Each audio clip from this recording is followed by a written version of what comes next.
Thanks, everybody. Welcome to Build. I am your host, Ricky Camilleri. She is the most decorated gymnast in Olympic history with a total of 7 medals. Now, Shannon Miller is using her voice and personal story to shed light on how patients, families, and all of us talk about ovarian cancer. She's teamed up with TESARO for the Our Way Forward program, and she's also the keynote speaker today at the Blog Her Health Conference. Joining us right now, Olympic gymnast Shannon Miller. Thank you so much for being here. I appreciate that, thank you. So much stuff that we have to talk about that I just mentioned. But before we even talk about that, I am so curious when it comes to someone who is such a pro in their field and has accomplished so much and had to work so effing hard to accomplish all of that stuff. Do you get excited for the Olympics still, or is it one of those things where you're like, I can't watch this? No, I am a serious Olympic junkie. I'm so excited for the Winter Games. I get so excited, and I have the wonderful opportunity. I get to go to the Olympics every summer, and every summer it comes on, but I call it work. And for me, it's such a delight to be able to cheer on every sport and every team and just these amazing athletes. I'm sorry, whether you win a medal or not, just to get to the Olympics, it's so amazing. And for me, I remember one of the first Olympic moments that I ever saw as a child, and it wasn't even in real time, but it was Miracle on Ice, as we all know it now. And since that moment, it was just like the underdog story, and that was kind of my story, and so I just get so excited. I imagine to have accomplished what you'd accomplish, you need a competitive edge. And you had a competitive edge. And I think the competitive edge never really goes away with athletes. Do you have to kind of put it in the back when you go to the Olympics and you're still there? Is there a part of you that's still like, come on, I don't think so. You know, I compete where I feel like I can maybe not even win, but I can really do my very best. So that may be Monopoly at home. It may. Are you a competitive Monopoly player when you're at home? I'm competitive kind of with everything.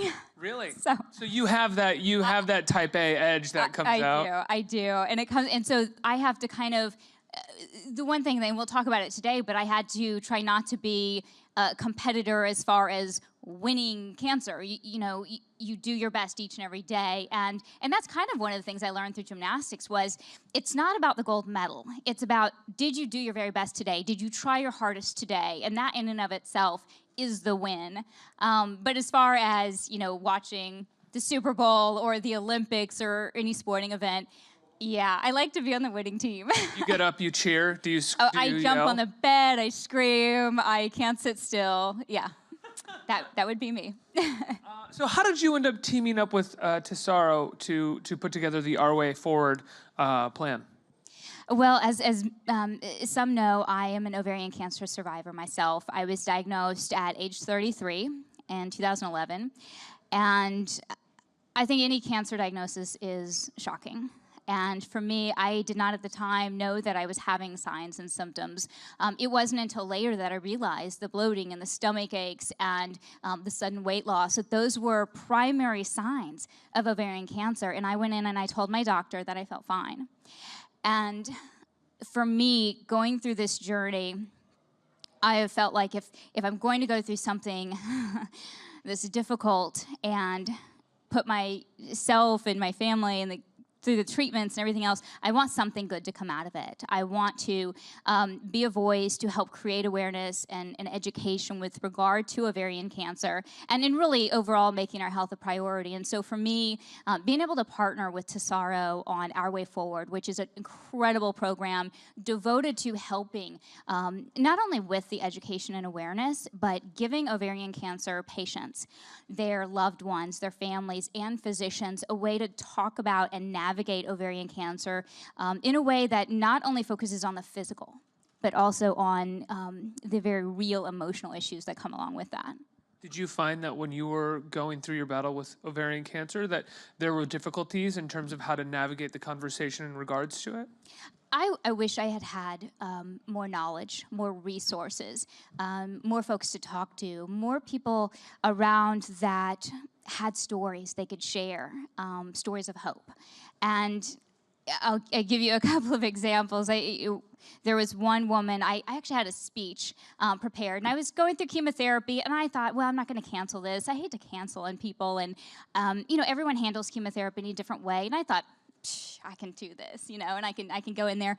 Well, I felt so bad that day. I was so nauseous, so fatigued. I could barely get dressed that morning. So to go in there and to try to figure out, how am I going to stand for 40 minutes when I had to take a break brushing my teeth? And I went in, and as I walked up to the stage, I had a woman reach out and take my hand. And she looked at me and she said, I just want you to know I had the same tumor that you did. We actually ended up having the same gynecologic oncologist. And she said, that was 10 years ago. I have 2 beautiful children now, and you're going to be okay. And to me, I will never forget that woman. I will never forget her story, because as much as our family and friends and our physicians want to say it's going to be okay, it took someone who had been through it, really been through it, to help me understand, okay, there's hope. I'm not alone in this. There's others that have been through it. And that was really important. And I think that's one of the things that this program really does well, is it allows for that discussion. It allows for blog posts. It allows for women to share their voices and talk about their experiences, whether it's the neuropathy. I talk about, the fact that I couldn't open a bottle of water for a year by myself. I was an Olympic gymnast. I mean, that's an emotional, that's just kind of a mental thing where you have to get used to this new normal, and kind of understanding post-treatment as well, because a lot of us focus on treatment, right? The diagnosis, but what about post-treatment? And for ovarian cancer, over 22,000 women will be diagnosed here in the US of ovarian cancer. Well, many of them, because there is no test for ovarian cancer, will be diagnosed at later stages. That means that the possibility of recurrence is significant. So you're always kind of aware. You have this anxiety, the nerves of going into the doctor for that next test, and will it have come back? And so dealing with that even after treatment ends, and I know even for me, and mine was caught at a very early stage, I was very lucky. But when chemo ended, it was that thought process of, oh, okay, well, great, I'll go back to normal. Awesome. And that's not the way it works. I was still sick. I was still fatigued. I still had neuropathy. I still had no hair. And it took that reality check for me to understand that this wasn't going back to normal, but this was just another phase in the process of finding that new normal. Right, getting a bit more process-oriented in regards to the disease and to the healing, rather than just sort of only focusing on the medal, as you talked about before. Right? That's right. It's a process, and you have to have support in that process. And I learned a lot through sport that helped me through my cancer journey. I think after surgery, after I found out that it was ovarian cancer, that I was going to need to go through a pretty aggressive chemotherapy regimen, that it was at that point I kind of reverted back to that competitive mentality. I didn't want to feel like a victim anymore. I wanted to do something. I wanted to be proactive in my health. And now chemo is a tool I could use to kind of fight back. And so I went into chemo thinking, I got this. I was relying on some of those lessons I learned through sport, the importance of, setting goals. Different goals. Now it was like, can I walk around the dining room table twice? That was a good workout.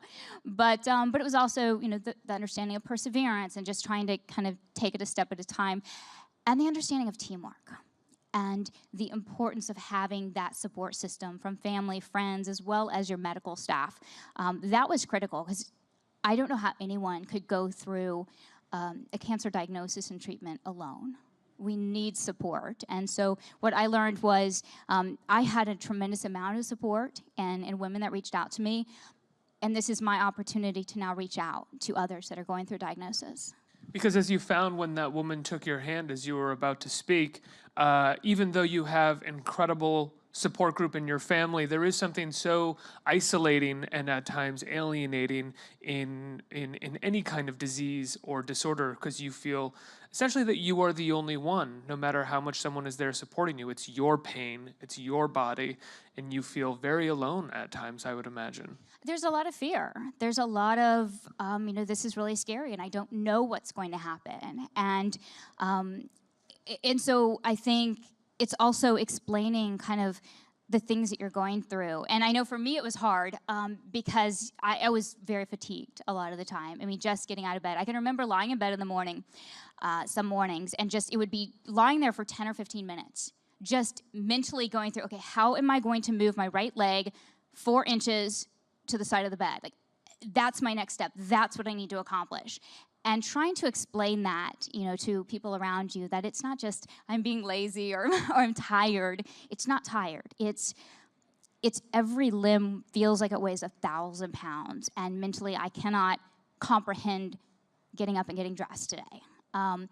So it's trying to bring them into your reality, but in a way that's not scary for them, because these are your family, there's your caregivers. I know what it's like to be on the other side of that. My mother's a cancer survivor, different type of cancer, but I watched her go through it. And I was very fortunate that she could then kind of share with me some of the things that happened with her and the recovery process and how it's just going to take time. But kind of sharing that with coworkers or your boss is really important as well. Now, how does Our Way Forward, say someone goes to ourwayforward-oc.com, how does it connect patients together or support groups? How does it make people essentially have that experience that you had where the woman took your hand? Well, I think what's great is that Our Way Forward, they went back to, for this program, they went back to the voices of the patients. What is it from patients and from health care providers, what is it that they need? And so it didn't just say, oh, we think and we assume that this is what you guys need, but it was asking the patients directly. And so that was really important. So having blog posts where women can share specifically, and I've joined in on that process, but share specifically their stories. And I think it's important to remember that every cancer journey is different. I remember my father-in-law, he went through his cancer journey around the same time. He went through chemo. He was never sick one day, and we would trade stories about this. I was sick every day. So every journey is different. So what you'll find are blog posts that speak to you and how to navigate the different parts, the different phases of diagnosis, treatment, post-treatment, also potential recurrence. There's also lots of information on there. So we're talking about education and important resources, videos, other things that you can look to, you can go on, and you can make sure you're not feeling alone. Not only is it the education, the physical, but it's the emotional and it's sharing of stories. And I think that's an important part. We have to be able to share our stories. And now more than ever, we're able to do that. And more women are feeling comfortable speaking up. And I'll be honest, it took me a little while to say the word ovary in public. That's just not something I was really comfortable with. And the thought that this shy little girl that would barely talk until I was about 25 would go around the country talking about my ovaries. It was not in my life plan, but sharing that story and others having the willingness to share theirs at their comfort level was so critical. And you're the keynote speaker tonight at a conference in the city called Blog Her Health, right? Blog Her Health. Yep. Talk to me about that. How is it affiliated with Our Way Forward, or are you speaking for Our Way Forward there? Talk to me about that. So I'm going to do a spotlight talk tonight about my partnership with TESARO and the Our Way Forward program. This event is actually an entire conference. So tonight's going to be the Voices of the Year award ceremony, and I've been honored to ask to help MC the awards of incredible women that have helped through various art, video, whatever their way of sharing their voice and moving forward with regard to health. So I'm excited to be able to honor them and be a part of the program. So that will move into the conference tomorrow. And where is your Olympic viewing party going to be? You're going to be at the Olympics? Are you going to be hosting My there? living What are you doing? What do you? You said you're going to the Olympics, though, right? Well, not for winter. Not for winter. Excuse me. For summer, yes, I know. But I keep saying, figure skating. I tried figure skating. I was not very good, but I could go over and do something. But no, Winter Olympics, I usually watch at home with my kids and have fun. And then they try to do all of the sports on the couch, which is always interesting and sometimes off the couch. A bit nerve-wracking. So, yes. When my daughter, I came home from Beijing, from Rio, the last Olympics, I came home, and my daughter, who's now 4, decided that she was going to be a diver. And I didn't quite understand. I thought, oh, well, sweetie, that's nice, great. Next time we're at the pool, we'll figure that out. No, she decided she would stack up pillows in her room and dive directly toward her head from the bed. So, yes, as a mother, I was panicked. We've decided no diving in the house. This past week in regards, I think, especially to female gymnasts, the major story was the sentencing of Larry Nassar and the incredibly brave testimonies that all of the victims of this awful man came forward and spoke. What was it like for you to watch this entire thing play out? It's so devastating. It's heartbreaking. There are almost no words, or maybe there are too many words. It is incredibly difficult to wrap your mind around and for me as a mother, as an athlete, as someone who loves the sport of gymnastics and did have a very positive experience in the sport. For this to happen it's unreal. And for me, my focus is on how do we create solutions? How do we make sure that this never happens again, and that we provide education and awareness and empower athletes and their coaches to speak up and speak out? And what is that specific way that they can do that so that all the hundreds of thousands of little girls that are going to the gym tonight or this weekend, like my daughter, have a very safe place to be? And that there isn't a fear of kind of like rupturing the herd, being the mother or being the athlete that has to sort of like rupture everything. And I think that's sometimes what happens, is that people are really scared of breaking the order of everything that's going on and getting set back in some way. I think the focus, we're certainly focused at the top levels, but for the most part, gymnasts that are out there doing gymnastics each day, maybe they're going an hour a week like I started. Most really aren't even interested necessarily in going to the Olympics or following the elite path. Maybe they really want to get a college scholarship. Maybe that is their avenue to go to college. Maybe they just want to get some overall fitness so that they're kind of working every body part so they can go into the next sport, a different sport. And those are all really good things. And so how do we keep the good and then really significantly adjust for all the issues that we know don't work? And so I think for me, focusing on the education is a significant portion. Certainly there's a multitude of other things that need to be handled, but that's an area where I feel like I can help. I kind of have hopefully a skill set for that. Absolutely. Let's get some questions from our audience. Oh, there's a microphone in your hand. Sure is. Hi, Shannon. It's an honor to meet you. I'm a former gymnast now turned coach, so this is really cool. So my question for you is, what is something you learned as a gymnast that you've taken into later life? Oh my goodness, there are so many lessons. How much time do we have left? I feel like I learned so much through gymnastics.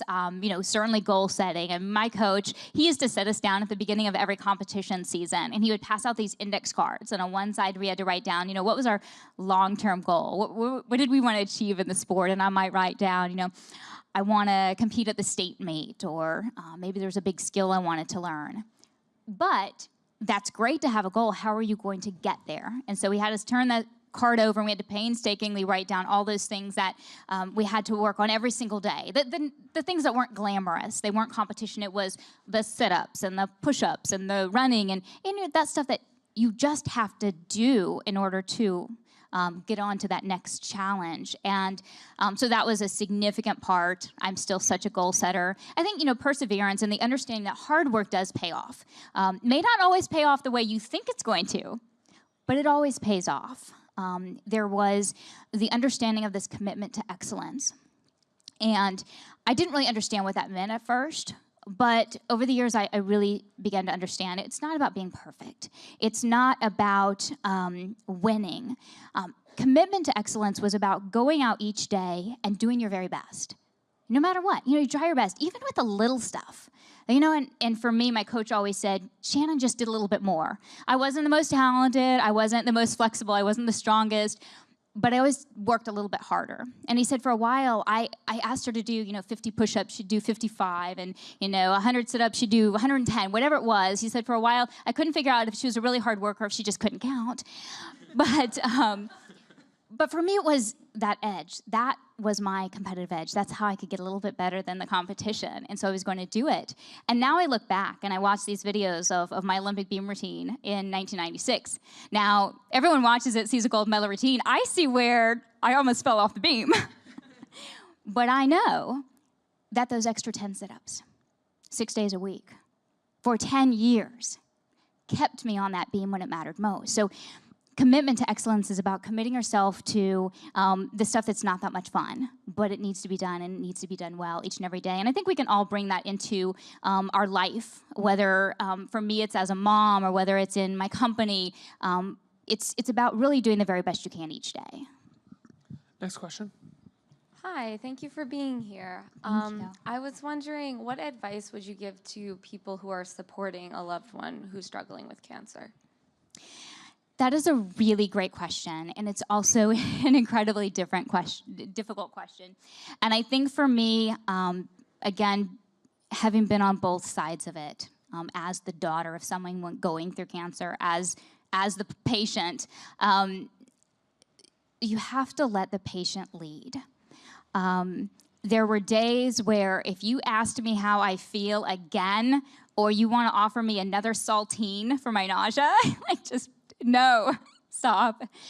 But there were days where I just needed someone to ask me how I was doing. And so it's kind of all about letting the patient lead, helping them understand that I'm here for you in whatever way that makes sense. Maybe it's coming in and helping you do the laundry, or watching your child for a few hours so you can get some rest. Or maybe it's my husband who he did not eat anything with marinara inside the house because I could not handle it. So he would literally eat out in the hall of our condo building before coming in.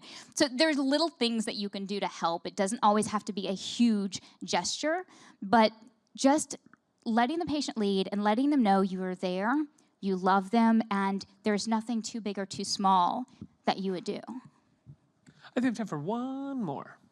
Hi. So, with you partnering with Our Way Forward, has there been anybody who came up to you and told you their incredible stories of how they overcame